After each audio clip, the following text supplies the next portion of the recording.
Good afternoon, everyone. At the outset, let me congratulate all the former students of the school, particularly the team, the organizing team, and the members of the organizing team who came up, who thought of this reunion. And I'm also thankful to them for inviting me to this reunion. I also would like to welcome all our former heads of institution and the teachers. I would like to convey my sincere pranams and namaskarams to all of them. It is only but for their dedicated service, commitment, and what they taught the students, and I think which they themselves have heard from the students themselves, that all those values, ethics that they have actually imbibed in their lives are from what they have actually learned from all of you. I think there can't be a greater reward for the teachers to get such testimonials from their students. Teachers, anyway, I think I would like to I still remember this particular film, I don't know, Kathanayakulu, where Rajnikant's speech is there, that Adhyapakulu పాటలు చెప్తూ అక్కడే ఉండిపోతారు, పిల్లలు ఎక్కడో ఎదిగి వెళ్ళిపోతారు. And teaching is one profession where people actually share knowledge voluntarily. In today's world, it's all about knowledge hoarding. That is, no one would like to share the knowledge because he is worried that the other fellow will become successful. Whereas it's teachers who actually share all the knowledge they have with the students. While they do have a big role, but they also have a huge responsibility in making the students not just get good marks or become big, but also become good human beings. I think that ultimately was the aim with which Father actually started the school here.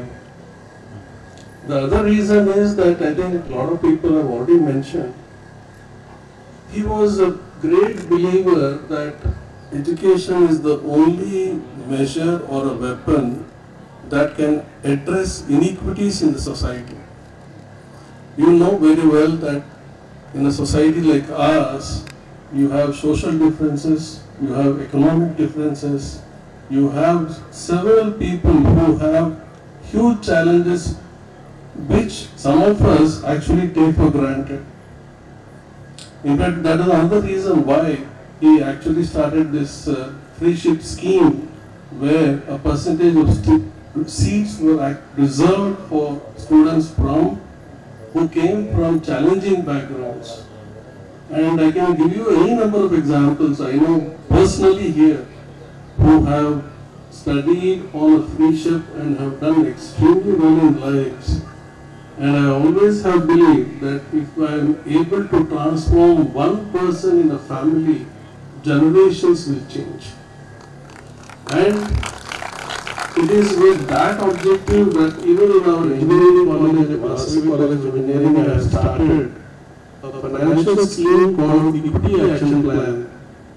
That is to provide equal opportunities to everyone to be able to compete and do well in life. We get students because we have to follow the reservation system. So we have students from SC, ST, BC, several of them actually, who come with a huge challenge. They have a lot of limitations, they have academic limitations, they have social limitations. Because of all that we say and profess, we still have caste differences, religious differences, economic differences. And even that's the reason we thought that if we can probably address those gaps or the students what they require. For instance, we provide a free set of books for the entire 4 years. to almost 100 to 150 students. Then there are students who have challenges in traveling. So we provide them with free transport for the entire year. So those areas which can be a stumbling block for them to progress in education. So that's the reason why we call it an equity action plan. That is to provide equal opportunities.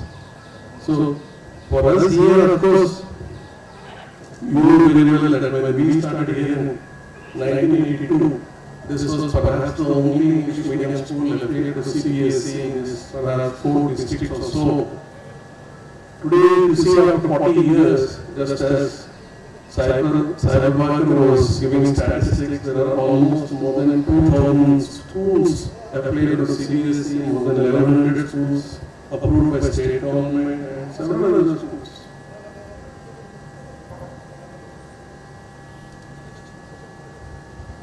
So you see, when we started, as I said, there were hardly any schools in this region. In fact, Pendekanti didn't have a school. And the reason why father started here was because Iliyopeta happens to be his mother's place. And somehow he had a very deep affection for this village.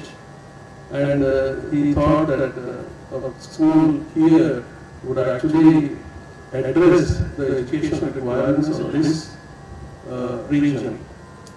Today, as Suresh also mentioned, there are more than 30 schools in Pendekanti, but we still have more than 300 students coming from Pendekanti to this school here. So, when Chandrasekhar came and met me last month and told me about this reunion, so I was extremely happy, of course.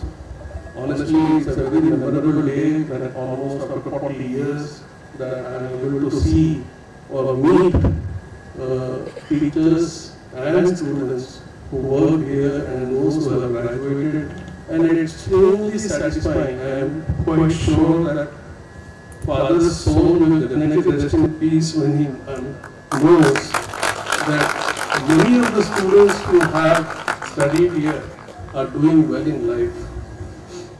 Insofar as what is success, see, success is not defined by money or designation or position or anything.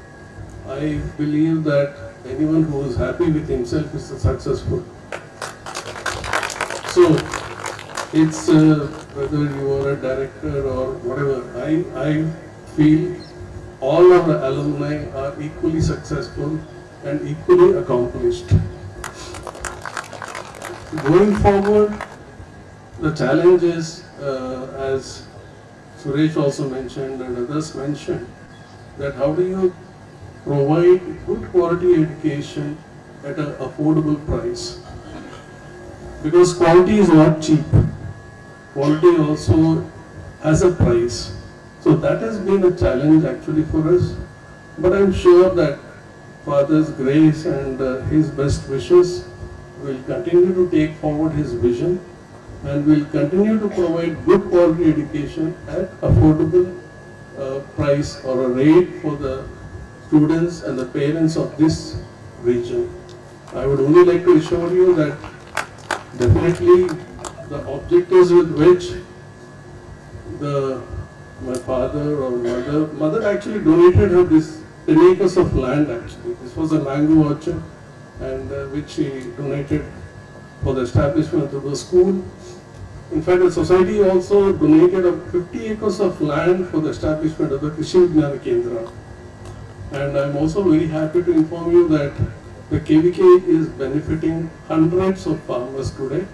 And now that we have expanded to the other parts of the district also, I'm quite sure that we'll certainly provide services and supplies to the farmers. Because other thing that was very close to the heart of my father was agriculture.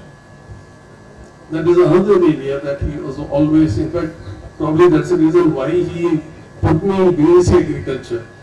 And then I of course went on to do my MSc agriculture, and then I was doing MBA, and then when he called me back.